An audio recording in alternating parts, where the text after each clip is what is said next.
learner. If you have the strength learner, obviously, by the name of it, you love to learn information. I have learner number 6, and I'm always seeing it pop up. In fact, it fuels so much of what I do because I love going from not knowing to knowing. I love to have complicated problems that arise, and then I go learn and research all of the information to figure out or learn how to do that new thing.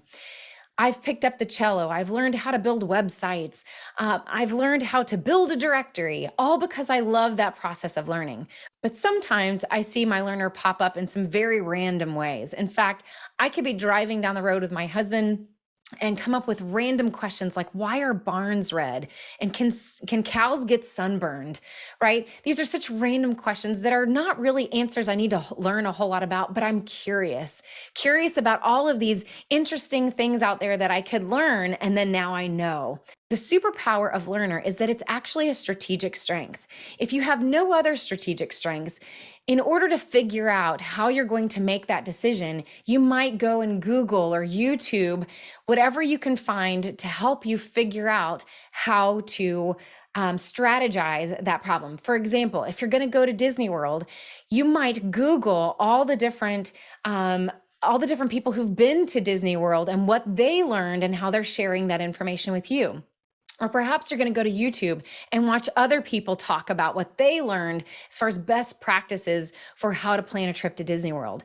So in order to strategize your own trip, you're going to go and find and learn as much information and then strategize and map out what your trip is going to look like. The villain version of learner, though, is that sometimes we can get a little too excited about all these things that we want to learn. Perhaps you pick up too many hobbies. Perhaps you start learning one thing and you never finish it because you get sidetracked and want to pick up something else. This can cause a lot of frustration in your marriage if you're always picking up something but never finishing it. Maybe commit to picking up one thing at a time and learn that all the way through before you add the next thing that you want to learn, especially if it's an expensive hobby.